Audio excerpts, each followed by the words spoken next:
Romanos capítulo 13, do verso 11 ao verso 14.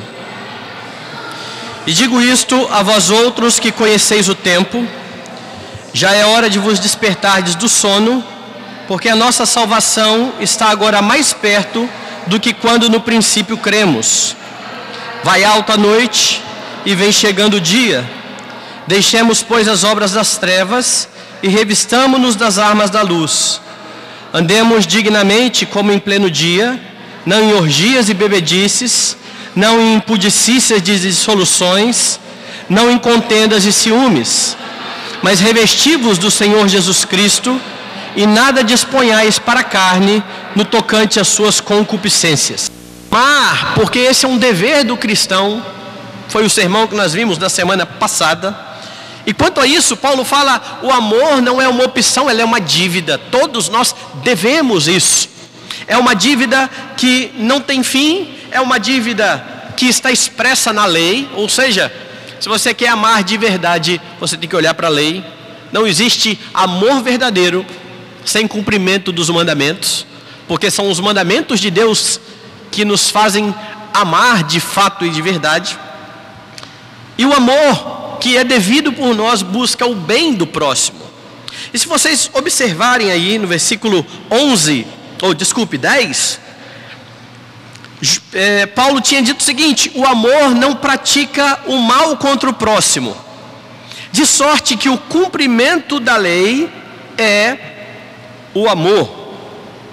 O cumprimento da lei é o amor. Os crentes devem amar porque a lei ordena. A lei ordena: amarás o próximo como a ti mesmo. Mas Paulo vai apresentar mais uma razão para que façamos isso. E qual é a razão? Não é simplesmente porque a lei está expressando, é também porque o Senhor voltará. Veja, isso pode ser notado aí nas expressões do versículo 11, quando ele usa duas expressões aí. No versículo 11 ele diz: vós conheceis o tempo. Vós conheceis o tempo. No versículo 12, vem chegando o dia. Paulo está falando a respeito do glorioso dia do retorno do Senhor.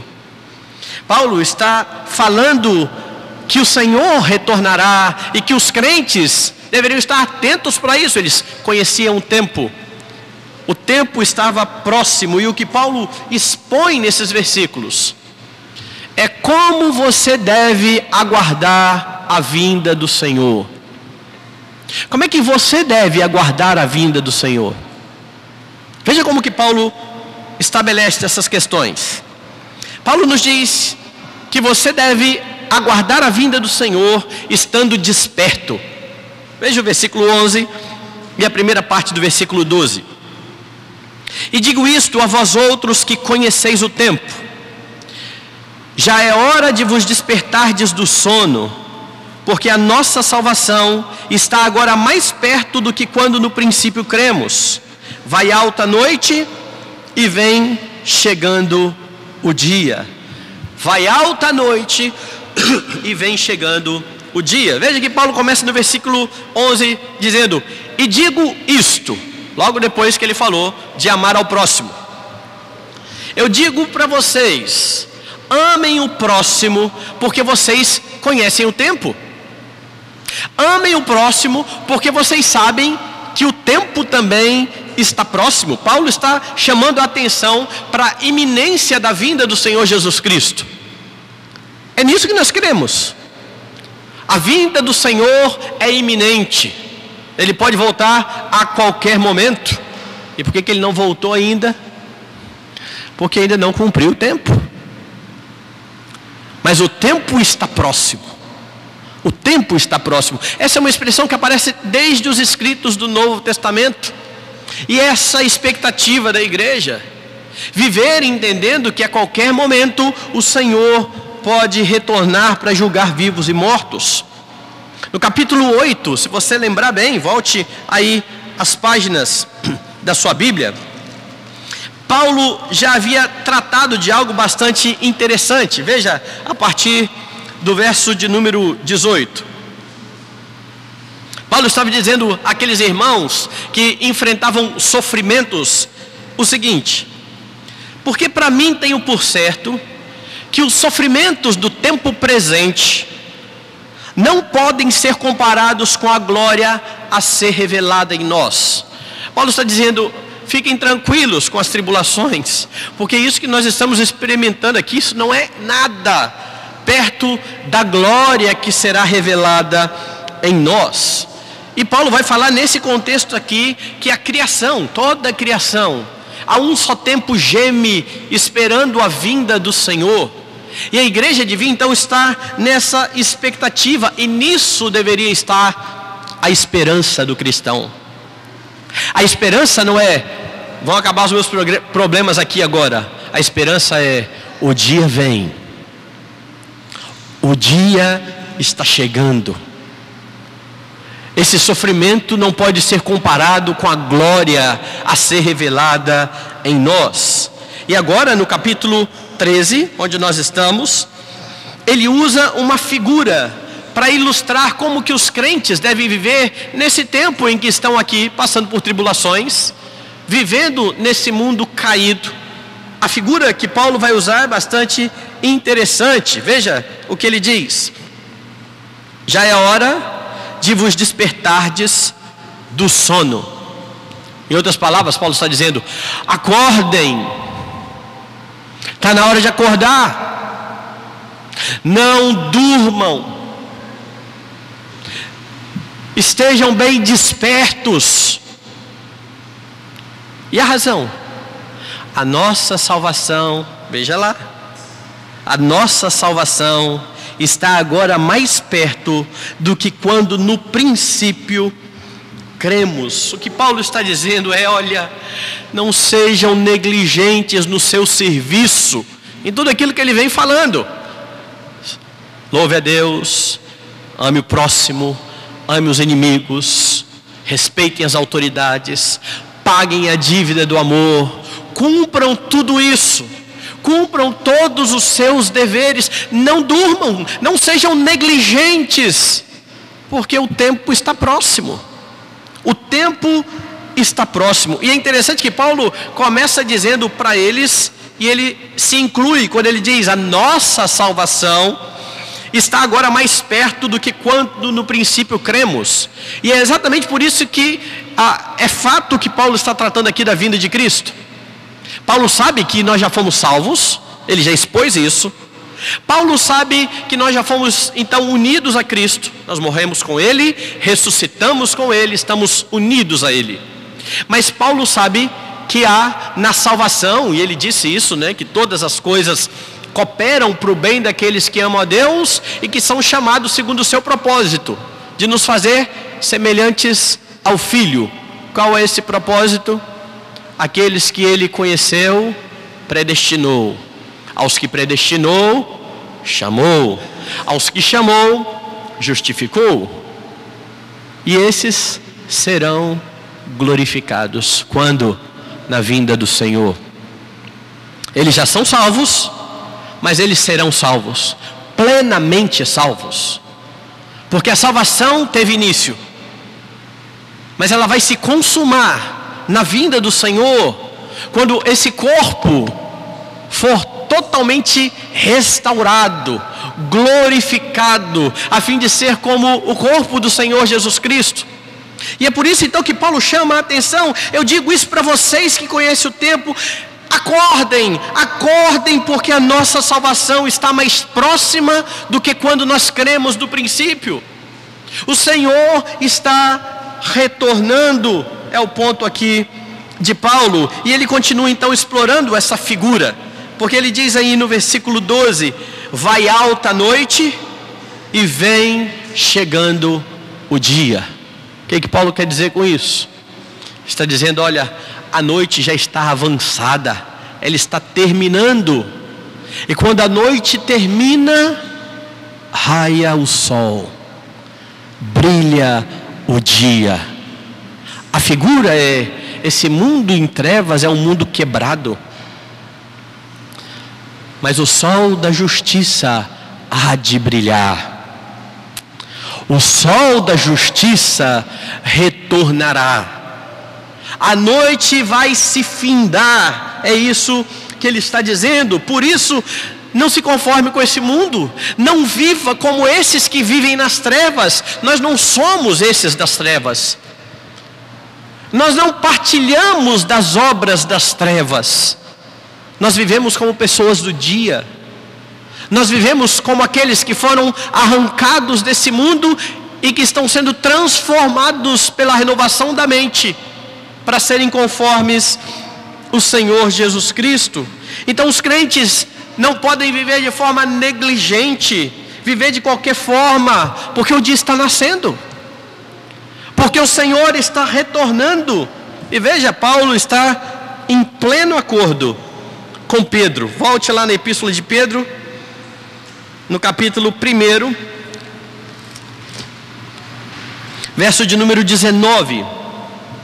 Depois que Pedro contou aquela experiência que eu falei aqui na introdução, dizendo que eles ouviram a voz do céu. Então, quando eles falam a respeito da vinda do Senhor, eles falam porque eles viram, eles tiveram essa experiência. Depois da experiência, ele diz no versículo 19: temos assim, tanto mais confirmada a palavra profética, e fazeis bem em atendê-la, como a uma candeia que brilha em lugar tenebroso, até que o dia clareie, e a estrela da alva nasça em vosso coração. O que Pedro está dizendo aqui? E que está em acordo com Paulo lá em Romanos. Paulo está dizendo o seguinte: nós tivemos uma experiência gloriosa. Nós vimos a transfiguração do Senhor. Então, quando nós dizemos que Ele vai voltar, é porque nós vimos essa experiência. Mas olhem para a palavra dos profetas, porque a palavra dos profetas já falavam a respeito disso. Olhe e apegue-se à palavra dos profetas, apegue-se à Escritura. Porque o que é a Escritura para Pedro? Ele diz lá: apegue-se à Escritura como uma candeia que brilha em lugar tenebroso. Que lugar tenebroso é esse? Esse mundo. Paulo está falando: a noite está alta, é noite. E o que nós precisamos para a noite? Nós temos postes com luz, certo? Nós temos os faróis do nosso carro, mas eles não tinham nada disso. Como é que eles andavam à noite? Com uma candeia, com uma lanterna. E aquela lanterna fazia com que eles olhassem o caminho. Pedro está lembrando lá do Antigo Testamento: lâmpada para os meus pés é a tua palavra, e luz para o meu caminho. Como é que nós nos portamos à noite? Como é que nós estamos despertos à noite? Com a lanterna. Nós sabemos o caminho. Então nós não nos conformamos e andamos como esses que andam na noite. Nós temos um rumo, nós temos uma direção. E ele está dizendo aqui, Pedro: apegue-se a essa palavra até que o dia clareie e a estrela da alva nasça em vosso coração, até que o Senhor Jesus venha. É isso que Paulo está dizendo. Volte lá em Romanos. Vai alta a noite e vem chegando o dia. Pedro fala da vinda do Senhor e Paulo fala da vinda do Senhor Jesus Cristo. Mas ele falou isso também em outros textos. Abra 1 Tessalonicenses e você vai ver que o ensino de Paulo é abundante a respeito desse tema. 1 Tessalonicenses capítulo 5. Veja o que Paulo está dizendo para aqueles irmãos a partir do verso 4 do capítulo 5. Mas vós, irmãos, não estáis em trevas, vocês não são da noite, para que esse dia, como ladrão, vos apanhe de surpresa. O que ele está dizendo é: se vocês estiverem bem atentos, a vinda do Senhor não pegará ninguém de surpresa. Não vai ser como o ladrão que entra e assusta todo mundo. Ninguém sabe quando o ladrão vem. Ele está dizendo: nós não somos assim. Porquanto vós todos sois filhos da luz e filhos do dia, nós não somos da noite, nem das trevas. Assim, pois, não durmamos como os demais. Pelo contrário, vigiemos e sejamos sóbrios. Estejam atentos. É o que Paulo está dizendo. Vá agora em Filipenses, capítulo 2.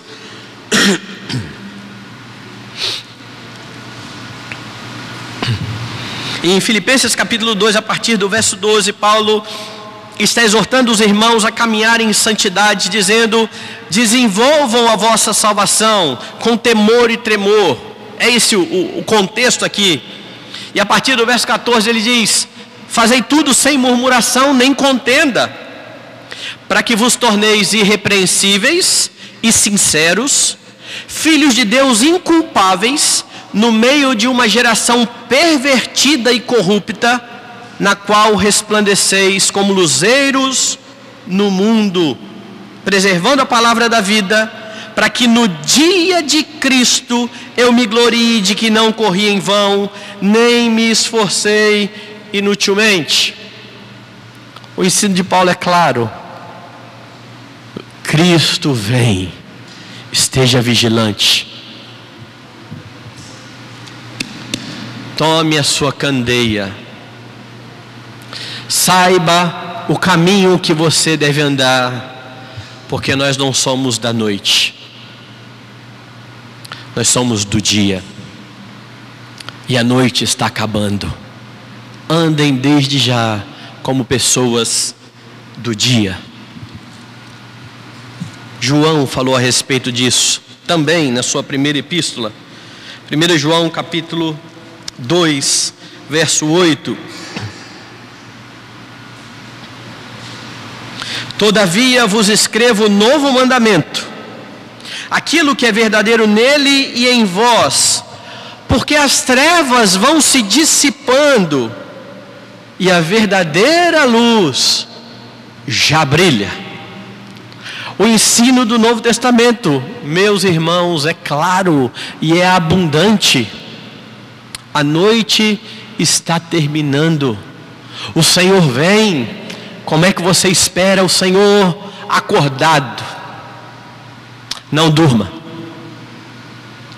não esteja sonolento, não se associe com as obras das trevas.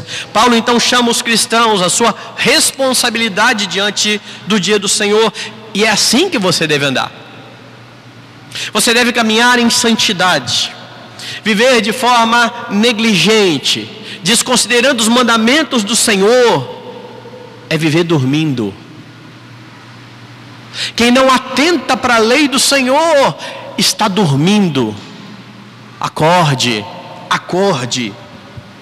Vocês se lembram da parábola de Jesus? Lá em Mateus 25.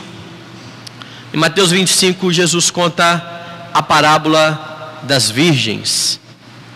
5 virgens nécias e 5 virgens prudentes. Capítulo 25 de Mateus, se você quiser acompanhar. E o que está acontecendo ali, naquela parábola contada pelo Senhor Jesus para falar acerca da sua vinda? Mateus 25, a partir do verso 1. O reino dos céus será semelhante a 10 virgens, que tomando as suas lâmpadas saíram a encontrar-se com o noivo. 5 dentre elas eram nécias, 5 prudentes. As nécias, ao tomarem as suas lâmpadas, não levaram azeite consigo. No entanto, as prudentes, além das lâmpadas, levaram azeite nas vasilhas. Tardando o noivo, foram todas tomadas de sono e adormeceram. O noivo está demorando. Adormeceram. Mas à meia-noite ouviu-se um grito: eis o noivo, saía ao seu encontro.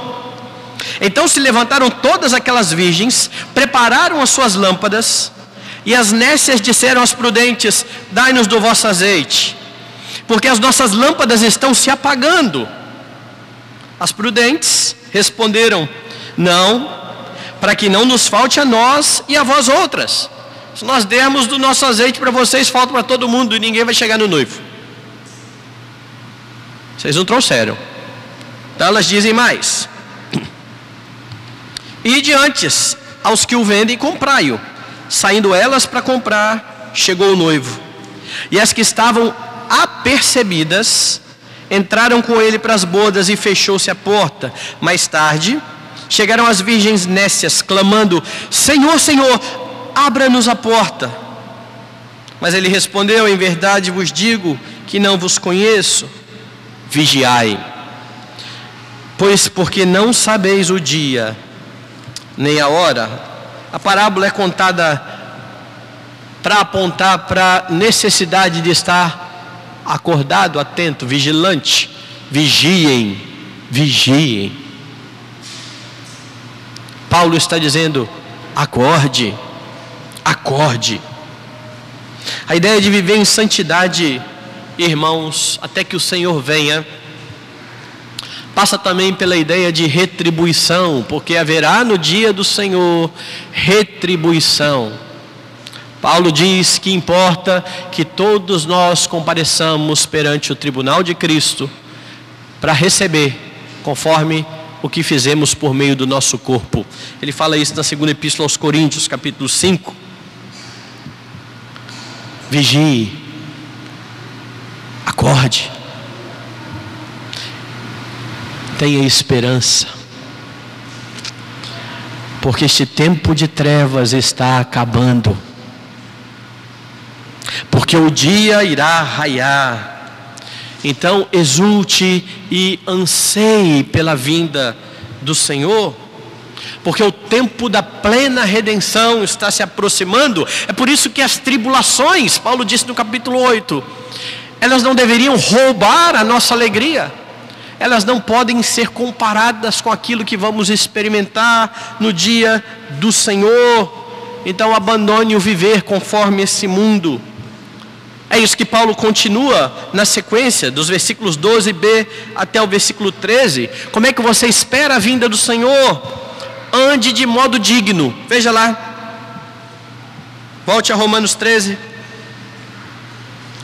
Deixemos, pois, as obras das trevas e revistamo-nos das armas da luz.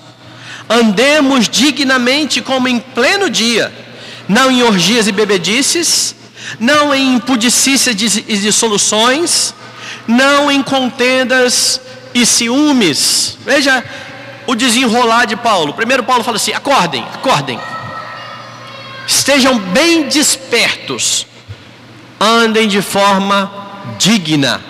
Ou seja, despertados do sono, os crentes devem viver em santidade e andar dignamente. E antes de falar como que é esse andar dignamente, ele aponta para o que eles não devem fazer. Aí no versículo 12, na parte B: deixem. O que eles têm que deixar? Deixem as obras das trevas. Deixem, abandonem. Você vai ver isso em João, certo? Não ameis o mundo, nem as coisas que há no mundo. Aquele que ama o mundo, o amor do Pai não está nele. Os apóstolos estão falando toda a mesma língua. Ande de modo digno, então largue aquilo que é desse mundo. Despertar do sono é isso. É parar de ser menino. É parar de se identificar com as obras das trevas. É parar de ter prazer naquilo que este mundo tem prazer, porque o nosso prazer está em Cristo, naquele que vem. Deixem as obras das trevas. E mais, então abandone esse modo mundano de vida. Capítulo 12, certo? Não vos conformeis com este século. Transformai-vos pela renovação da vossa mente. Agora, ao invés disso, porque Paulo nunca dá uma ordem: pare de fazer isso e pronto. Não, pare de fazer isso e faça uma outra coisa no lugar. O que eles tinham que fazer? Continue aí no versículo 12. Deixemos, pois, as obras das trevas, revistamo-nos das armas da luz. De novo, Paulo se inclui aqui. nós precisamos nos revestir das obras da luz, ou da armadura da luz. Paulo usa uma figura parecida com essa quando ele fala da nossa armadura. A armadura que o crente tem que vestir. Ele vai falar isso em Efésios. E essa expressão de Paulo aqui lembra 2 aos Coríntios. Veja lá, 2 aos Coríntios, capítulo 6, versículo 7. Paulo está falando aqui da forma como ele vivia. Lá no versículo 4 ele diz: pelo contrário, em tudo, recomendando-nos a nós mesmos como ministros de Deus. E como é que ele se portava? Na muita paciência, nas aflições, nas privações e angústias, açoites, prisões. Lá no versículo 7. Na palavra da verdade, no poder de Deus, pelas armas da justiça, quer ofensivas, quer defensivas. Nós estamos com as armas da justiça, armas ofensivas e defensivas. Essa é a sua arma. Essa é a sua arma. É com essa arma que você vence o pecado. É com essa arma que você se protege do pecado. Quando Satanás tentou a Jesus, o que ele fez não foi: está amarrado. O que ele fez foi dizer: está escrito. Está escrito. Está escrito. A arma de Jesus e a sua arma é essa. Então, revestido dessa arma da luz, nós podemos andar dignamente em pleno dia. Quer ver? Vai lá em Efésios capítulo 6. Efésios capítulo 6.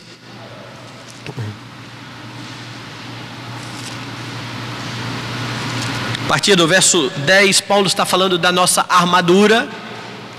E nos versos 16 e 17, embraçando sempre o escudo da fé, com o qual podeis apagar todos os dardos inflamados no maligno. Então, armas de defesa, o escudo da fé. Fé em quê? Fé em Cristo, por meio da palavra. Ele diz mais: tomai também o capacete da salvação e a espada do Espírito, que é a palavra de Deus. De novo, o ensino de Paulo aos Romanos está em acordo com o ensino de Paulo nas outras epístolas. Você vai andar de forma digna, portando a sua espada e usando. Não é para ficar com ela na cintura e baiado. Eu tenho uma espada, beleza, você sabe usar? Você sabe usar? Porque tem gente que tem a Bíblia, anda por aí, né, como o espadachim que coloca a sua espada aqui no lado, mas ele não tem habilidade, talvez como Pedro, que era pescador e não conseguiu acertar a cabeça do rapaz, pegou na orelha. Pedro sabia muito de anzol. Você sabe usar a espada do Espírito? Você sabe se defender? Ela está aqui para isso. Você sabe atacar? Você conhece. Pedro tinha dito: apegue-se a ela como uma candeia. E agora Paulo diz: apegue-se a ela como uma espada. Ela direciona o seu caminho e ela é a sua arma de ataque. Para andar de forma digna, nós temos que conhecer esse livro.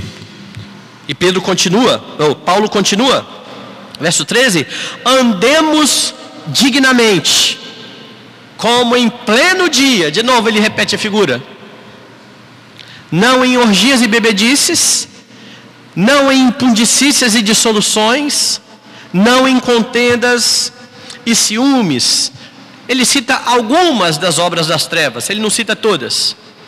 Quais são as obras que ele cita? Orgias, bebedices, impundicícias, ou seja, relações sexuais ilícitas, dissoluções, aqui tem a ver com depravação, contendas e ciúmes. E é interessante que Paulo, ele elenca de dois em dois. Veja lá, ele coloca assim: orgias e bebedices, impundicícias e dissoluções, contendas e ciúmes. 3 pares de coisas semelhantes aqui, porque quando ele fala em orgia e bebedice, tem o mesmo sentido, tem a ver com a imoderação. Imoderação, não só na vida sexual, mas a imoderação em tudo. Bebedice é imoderação, glutonaria é imoderação, vício em internet é imoderação, tudo isso é imoderação. Então as obras que Paulo está citando aqui tem a ver exatamente com isso. Você não pode ser imoderado, você tem que ter domínio próprio, em outras palavras. É só você fazer o contraponto quando Paulo fala das obras da carne e do fruto do Espírito. O fruto do Espírito é domínio próprio, é diferente das obras da carne. As outras duas têm a ver com luxúria, e as duas últimas têm a ver com desavenças. Ele está falando de contendas e ciúmes. Essas são algumas das obras das trevas, e nós não podemos viver assim. Nós não somos contenciosos, nós não ficamos enciumados, nós não provocamos animosidades e ira. Nós amamos. A dívida é essa, a dívida é do amor. A lista não é completa, como eu disse, mas descreve muito bem as obras da carne, da qual nós devemos nos livrar. Aguardamos a vinda do Senhor, irmãos, vivendo dessa forma, dignamente, ou do modo digno do Evangelho. E mais uma vez, isso significa que você não pode viver segundo os padrões desse mundo. Não é esse mundo que dita a forma como nós vivemos. Todo mundo faz. E daí? E daí? Isso é normal. E daí? E daí? Esse não é o nosso padrão. O nosso padrão parte da Escritura. Aquele mesmo que o pessoal diz: mas isso é muito careta. É verdade. É verdade. Isso é ser careta. Para esse mundo, viver de modo digno do Evangelho vai ser esquisito. Mas esse é o padrão. A crente se deliciando, flertando com tudo aquilo que Deus abomina. Vem à igreja, cantam, mas daquela porta para fora, o seu prazer não tem a ver com Deus, tem a ver com esse mundo e com as coisas desse mundo. Não há tempo para a leitura da Bíblia, não há tempo para estudo da Escritura, não há tempo para oração, não há tempo para comunhão dos irmãos, não há conversas de edificação, só há coisas desse mundo. Porque é bom, porque nós temos que ter algum tipo de prazer, porque poxa, a vida não é na igreja, verdade, a vida é no mundo, mas não como alguém do mundo. Essa foi a oração de Jesus. Não peço que os tires do mundo, mas que os livres do mal. Mas os crentes estão se oferecendo para o mal, estão amando as obras desse mundo. Não é esse o padrão que você deve viver. E para não viver assim, você precisa se revestir da armadura de Deus. Você precisa conhecer o padrão de Deus expresso nas Escrituras, porque esse padrão foi dado por Deus para que os seus filhos andem na luz. A eleição foi para que você ande nas boas obras que Deus preparou de antemão para que você andasse nelas. Então não pode haver desculpa, não pode haver negligência, não pode haver sono. O crente é chamado para viver acordado, lutando. E veja, Ele capacita você para viver assim. É muito difícil, ok? E quem disse que o Senhor pede coisa demasiadamente difícil para nós? Quem disse que Ele pede para fazermos algo que Ele não tenha nos capacitado antes? Você tem em você o Espírito de Deus. Você tem a palavra de Deus. Você foi colocado no corpo de Cristo. E se você está flertando com esse mundo, o problema é seu e o desejo é seu. E Paulo está dizendo: acorde e lute. Não se conforme com esse padrão, viva de forma digna. Vença a tentação como Jesus venceu, está escrito. E eu sei que o nosso coração pede muitas coisas. O meu pede e o de vocês pedem, que são totalmente distantes daquilo que Deus quer. Mas nós precisamos negar a nós mesmos. Esse é o padrão do Evangelho. E você nunca vai conseguir viver de forma piedosa sem a Escritura. Você nunca vai conseguir ser santo sem conhecer a Escritura. Não é possível supor aquilo que vai agradar a Deus e tentar adivinhar aquilo que não vai agradar a Deus. Eu estava ilustrando isso essa semana, contando a história. Eu fui a São Paulo, na casa de um amigo, e eu ia pregar na igreja onde ele é pastor. Aí eu falei na escola dominical, e aí eu ia almoçar na casa dele. E aí a esposa dele foi para casa antes, e eu passei com ele num mercadinho que ele ia comprar um molho de tomate, alguma coisa assim. Aí ele está lá no mercadinho e começou a conversar, porque minha esposa está lá fazendo um escondidinho de carne seca. E vocês me conhecem, né? Não rola. Quando ela falou escondidinho de carne seca, eu falei: oh meu Deus, né? Pensei aqui comigo, o que eu vou arrumar para comer esse negócio? Que ela estava fazendo de todo o coração, ela quer me agradar. Eu sou visita e ela quer me agradar. E aí eu comecei a tramar um projeto aqui de como é que eu vou comer o escondidinho de carne seca da forma mais rápida possível. Então ele tinha comprado a Coca-Cola, estava bem gelada, e eu já falei assim: eu vou dar uma garfada, boto na boca, já boto a Coca-Cola, igual remédio, sabe? Você engole, você nem vê passar o remédio, e eu vou comer esse negócio, e pronto, é um pratinho, tudo certo. Fui eu com o meu plano, e ele feliz para casa, eles vão me agradar. E eu cheguei lá, as crianças: oi, tudo bom, como vai, como é que tá a Poliana, Milton, eu estou fazendo aqui um escondidinho, você gosta, né? E essa foi uma hora terrível, né, para minha vida, porque o você gosta acabou, desmontou todo o meu planejamento, porque agora eu tenho que falar a verdade, em amor. Aí eu falei: olha, ela falou: ai, não acredito. Eu falei: não, fique tranquila aí. Não, eu vou fazer outra coisa. Eu falei: não, faz outra coisa não. Então vou fazer o seguinte, vou ficar bom para nós dois. Faço o escondidinho, esquece um pouquinho de carne seca aí do lado de fora, eu como a carne e tá tudo bem. Carne com arroz, vocês comem o escondidinho e a gente tá feliz. Ok, ela queria me agradar. Qual foi o erro dela? Supor que eu gostava. E a gente dá uns fora assim, não dá?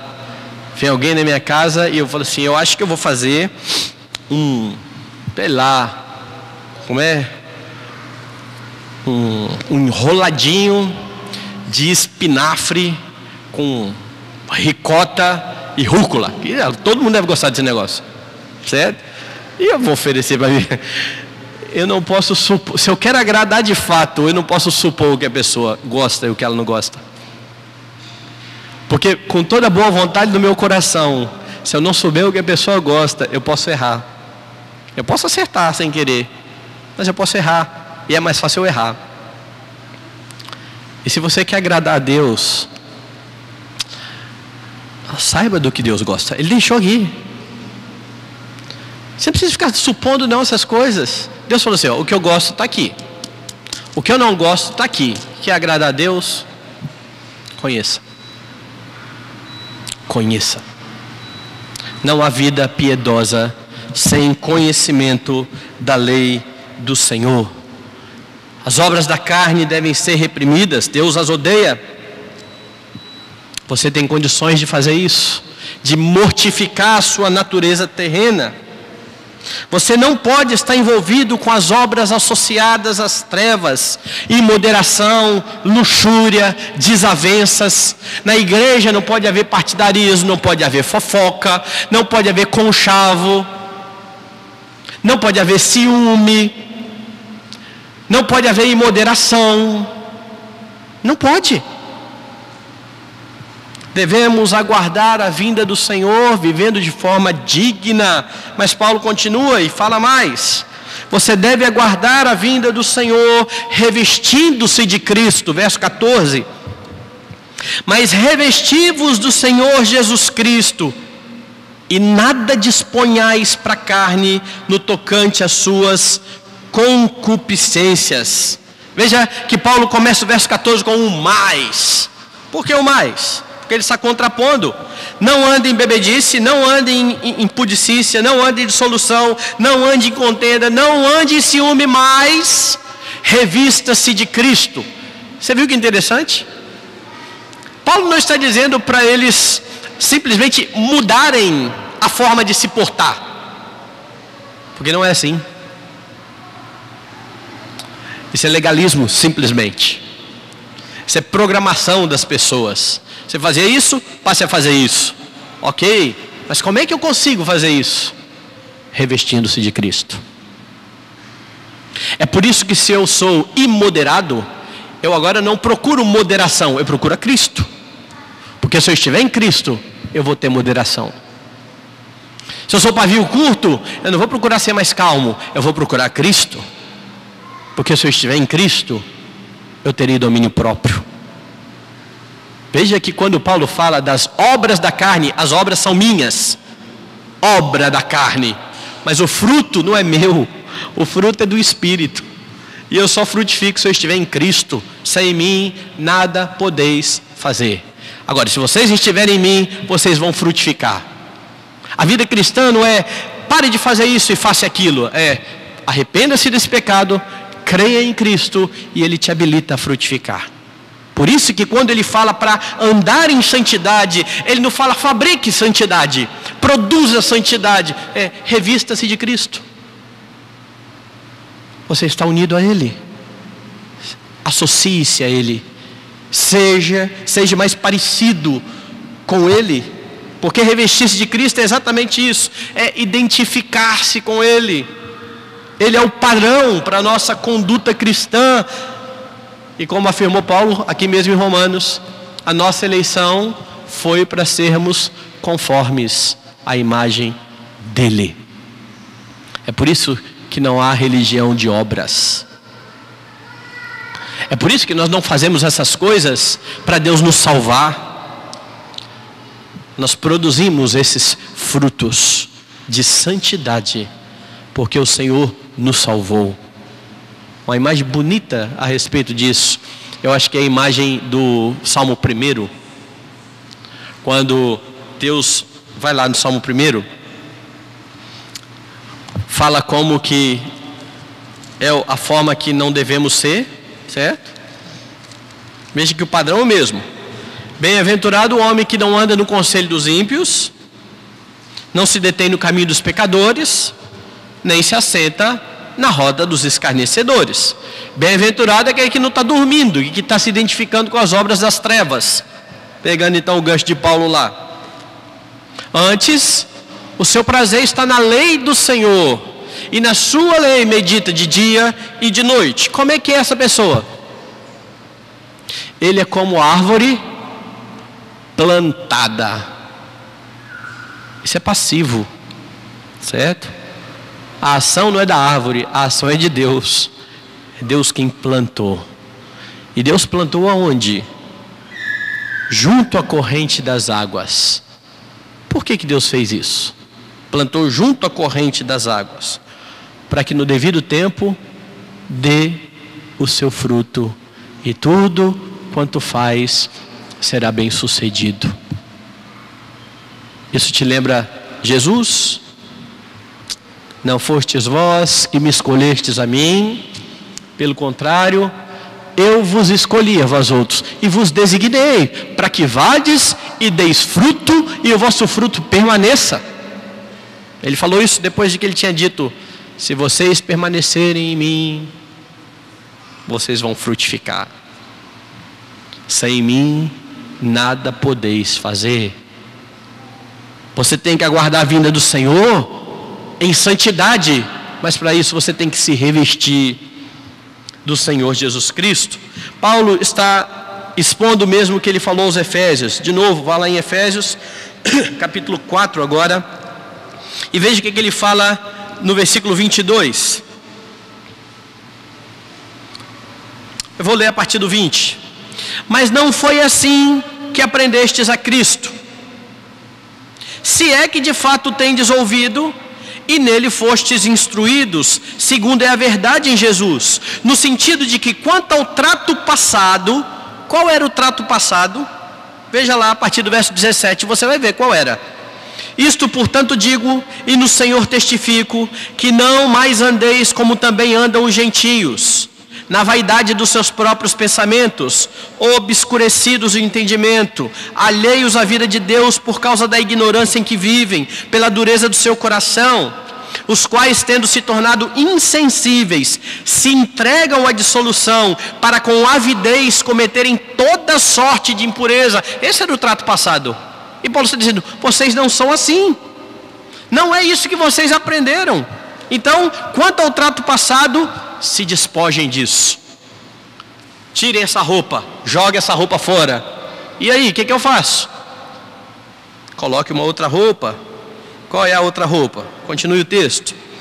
Que vos despojeis do velho homem que se corrompe segundo as concupiscências do engano, e vos renoveis no espírito do vosso entendimento, e vos revistais do novo homem, criado segundo Deus, em justiça e retidão procedentes da verdade. Aqui ele fala: revistam-se do novo homem. Lá ele está dizendo: revistam-se de Cristo. Esse é o padrão para o novo homem. Então lembre-se, a Bíblia não está te dando simplesmente um manual de boa conduta, como se você pudesse, por conta própria, mudar aquilo que está errado e começar a fazer coisas certas. Fosse assim, qualquer um faria. O que Paulo está dizendo é que nós vamos proceder como pessoas do dia, à medida em que nós estivermos em Cristo, porque nós já estamos nele, nós morremos e ressuscitamos com ele. Então ele diz: revistam-se de Cristo. Você só consegue se desvencilhar desse mundo à medida em que você parece mais com o Senhor Jesus Cristo. E mais uma vez, não é um mero imitar, ele não é um exemplo simplesmente. Ele é um exemplo no sentido de que ele é o padrão, mas sem ele não conseguiríamos imitá-lo. Impossível. As obras não são nossas, a obra é dele. Agora olhe lá de novo para o verso 14. Revistam-se do Senhor Jesus Cristo. E ele continua. E nada disponhais para a carne no tocante às suas concupiscências. A versão NVI traduz de forma muito interessante esse verso. A NVI traduz assim: não fique premeditando como satisfazer os desejos da carne. A ideia é essa. Sabe quando você tem aquele pensamento, aquele desejo, e você fica tentando pensar em meios de como que você vai satisfazer aquele desejo? Nada disponha para a carne. Não fique aí matutando em como matar esse desejo. Mortifique. Revista-se de Cristo. Revista-se. É por isso que Paulo vai dizer que aquilo que é impuro não pode estar na nossa mente. O que tem que estar na nossa mente?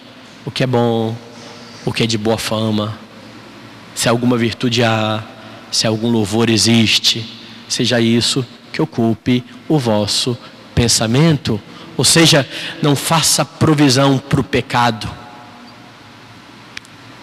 Ilustrando aqui de uma forma que a gente entende, é o seguinte: eu estava brincando com o Alessandro, né? A gente, todos sabem que agora eu estou com diabetes, não é isso? Então eu tenho que ficar de vez em quando vendo como é que está a glicose. Aí, aniversário, fui a Guarapari e minha irmã fez coisas de diabéticos, certo? Brigadeiro, doce de leite ninho com Nutella, bolo com leite condensado e doce de leite e coco e chocolate, coisa bem simples para diabético. E lógico, eu comi, certo? Comi, 2 horas depois eu estava lá furando o dedo. Deixa eu ver como é que dá esse negócio aqui.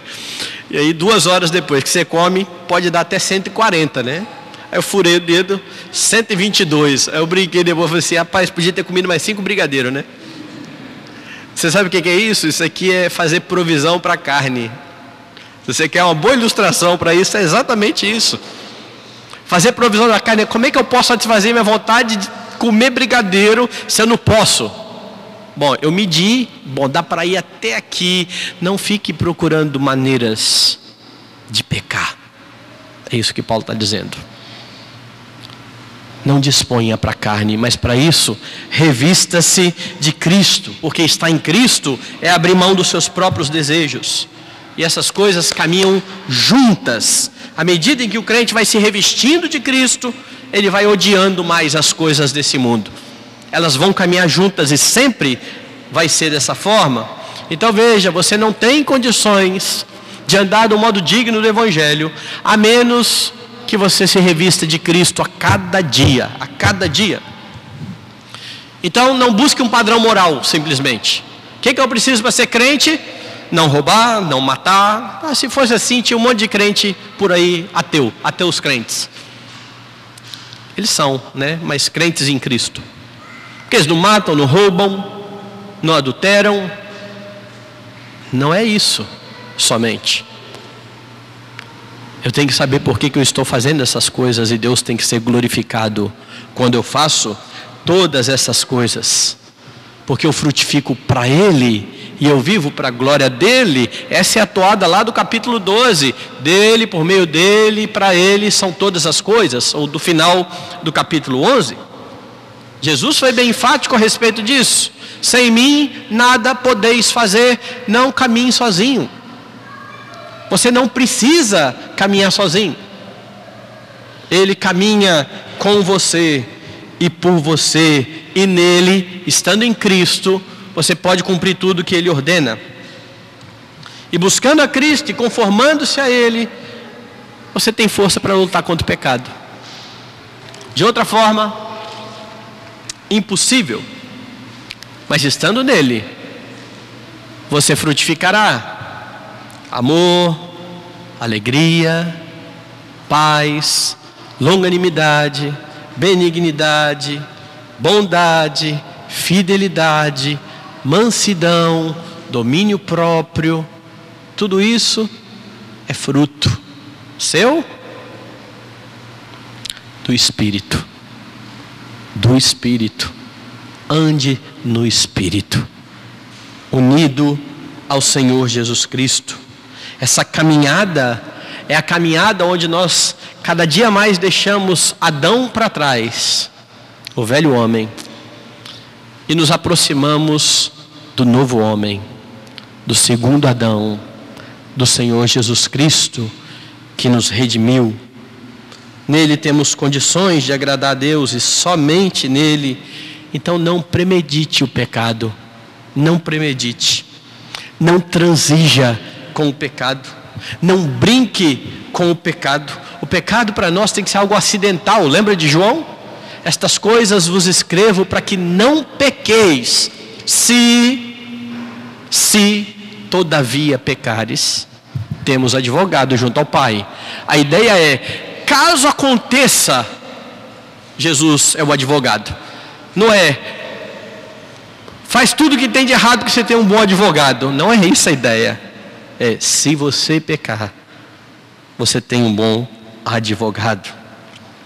Como afirmou Pedro, irmãos, na sua epístola, nós somos peregrinos e forasteiros nesse mundo. E enquanto aqui estamos, nós aguardamos o glorioso dia do Senhor.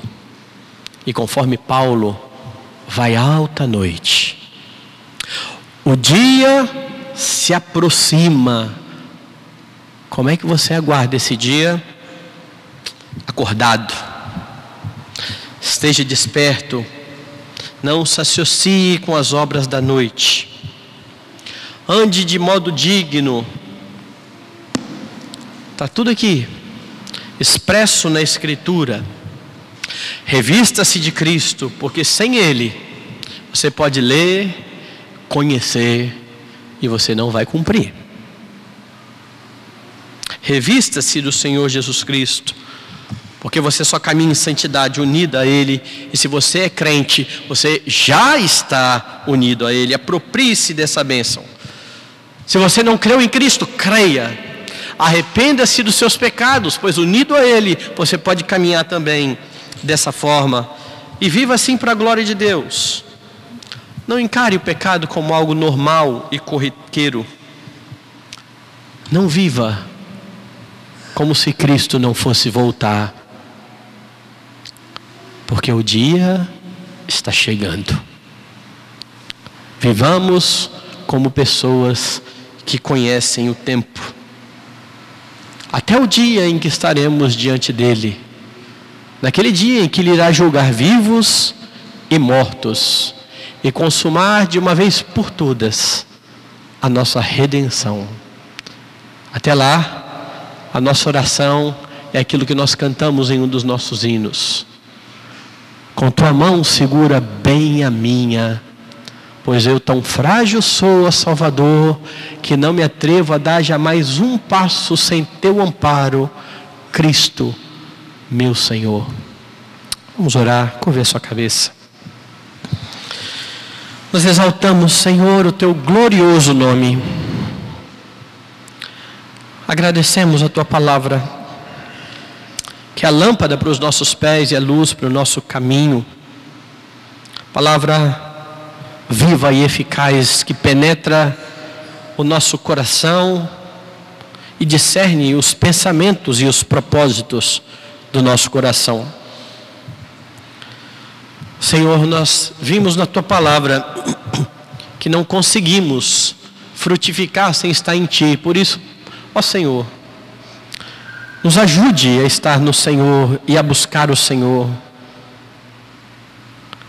Que a cada dia o Senhor crie em nós esse coração que anseia pelo Senhor.